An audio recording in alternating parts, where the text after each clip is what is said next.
Shalom, giving all praise, glory, and honor to Yahweh, Bahasham, Yahushai, Bahasham, Ramakah, HaKodash. The one set apostles, a great millstone who do well. Peace, love, and blessings to the brothers on the highways and byways, giving all diligence so we can call and lecture sure. And also blessings to the very few sisters out there listening, learning, and believing. I'm Lafayette Kanakla, coming at you once again with another lesson, Lord's will, through the Spirit and power of Yahweh, Bashmi Yahushai. This lesson's edifying and exhorting. And the title of this one will be the household of faith. And we know it's lucky. Pursuant to Hebrews, matter of fact, we're going to come back to Galatians 6. Pursuant to Hebrews 11, verse 1, it says, "Now faith is the substance of things hoped for, the evidence of things not seen." All right, let's read the NLT. So it says, faith is the confidence that we hope for will actually happen. It gives us assurance about things we cannot see. Exactly, because it's something a present. All right, you have something to hold on to mentally. All right, your mind has something to grasp, so to say, and that's that gift of faith that the Most High has put in your spirit. All right, now faith is the substance of things hoped for, the evidence of things not seen. So you don't see it, but the evidence that it exists is the hope and the faith that you have in it. All right. So let's go back to Galatians chapter 6. What's on chapter 6? All right, we're going to start at verse 7. It says, "Be not deceived, the Most High is not mocked. For whatsoever a man soweth, that shall he also reap." So you get in what you get. It's like what you put in, that's what you get out of it. All right, that's how the Most High works. Okay, that's how everything in this world works. So, and the Most High set up this world. Okay, so whatever you put in it, that's what you're going to get out of it. The focus point is in this ministry. What you put in it, that's what you're going to get out of it. Okay, you give it your all, the Most High is going to give you it all. All right, you give it a little, the Most High is going to give you a little. For he that soweth to his flesh shall of the flesh reap corruption, but he that soweth in the Spirit shall of the Spirit reap life everlasting. Because remember, the Spirit, the flesh dies. All right, has an expiration date. There's no expiration date on the Spirit. All right, the Spirit is immortal. Okay, it doesn't die. All right, it says, "And let us not be weary in well doing." Okay, for in due season we shall reap if we faint not. So let's not be weary. Okay. Also going on to this house, to the point, the household of faith. It says, if I'm going to read verse 10, it says, "And as we have therefore opportunity, let us do good unto all men." So in this ministry, our eyes, the Lord has, through his wisdom, the Lord has opened up our eyes basically on how to please him, how to serve him, how to minister. All right. So having this opportunity, let us be good unto all men. The scriptures say, if possible, be at peace with all men.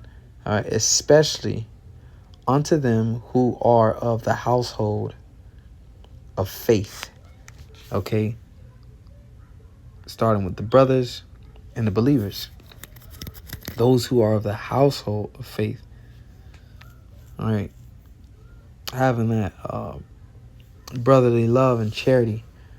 The word is, Greek word is Strong's G 3609, Akaios. Akaios. Kaios, belonging to a house or family, domestic, intimate. All right, that first fruits. Okay. What Paul said, "I begotten thee in the gospel." Okay. You call a brother, you call a brother a brother. Now, is he your physical brother? Do you come from the same mother, the same father? Even though you have examples of that in this ministry, but no, for the most part, you calling that brother your brother.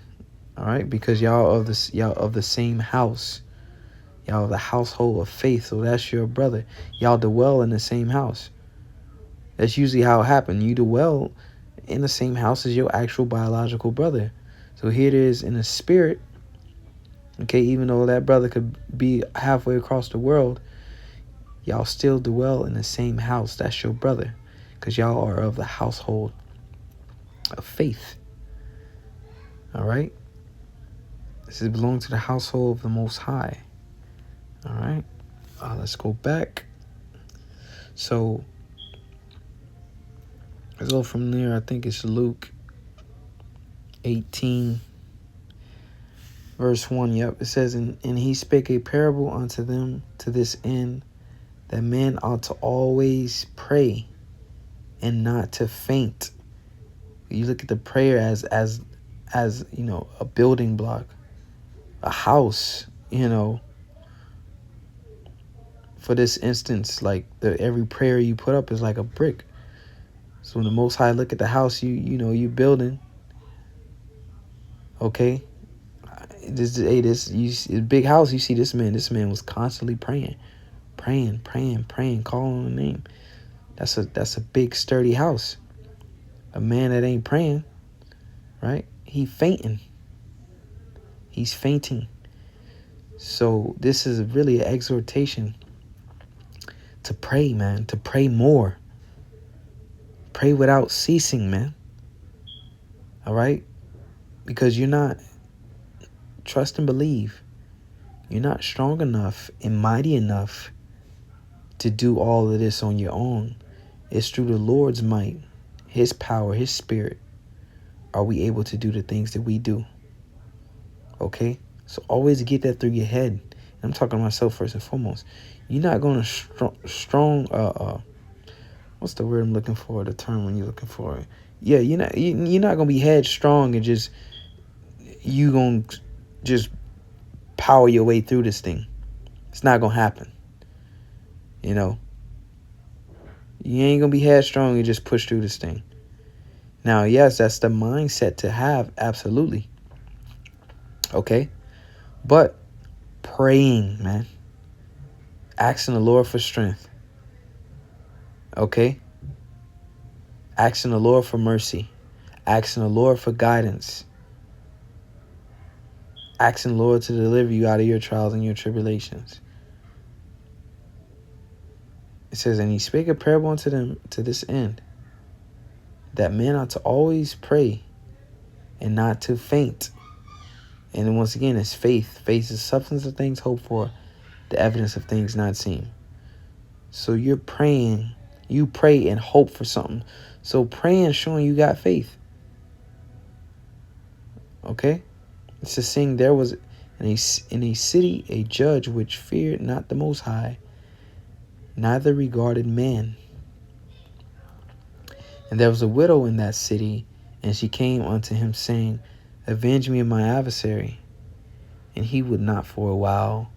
But afterward he said within himself, though I fear not the Most High, nor regard men, yet because this widow troubleth me, I will avenge her, lest by her continual coming she weary me. All right? And the Lord said, hear what the unjust judge saith. And shall not the Most High avenge his own elect, which cry day and night unto him, though he bear along with them? Because while he's bound by his word. Okay? So these prophecies have to come to pass. All right, the mark of the beast has to be made mandatory before the Most High can do what he gonna do to Esau, Edom, man, and avenge us. Okay? I said, I tell you, nay, that he will avenge them speedily.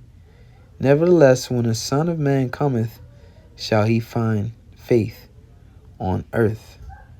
Okay? Those that are calling on the name of Yahweh Ba'ashem Yahweh Shai. Okay? Again, this is exhortation to continue to pray, man. That's where our strength lies at. Proverbs 18:10. The name of the Lord, Yahweh Ba'ashem Yahweh Shai, is a strong tower. The righteous runneth into it and is safe. That's a safe zone. Anytime anything pops up, it's beautiful how this is, this is worded, this proverb. Okay? You run right into it. Anytime trouble come, you call upon that name is running right into that tower, man. All right, and it didn't just say a tower, it said a strong tower. Okay?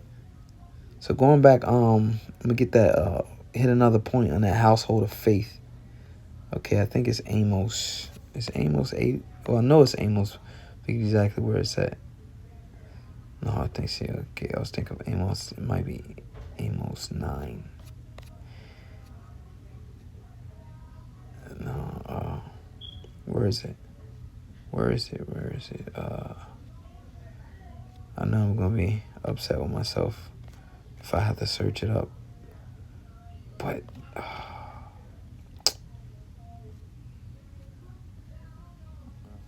Salakia, bear with me. Yeah, I'm going to have to search it up. Oh, boy.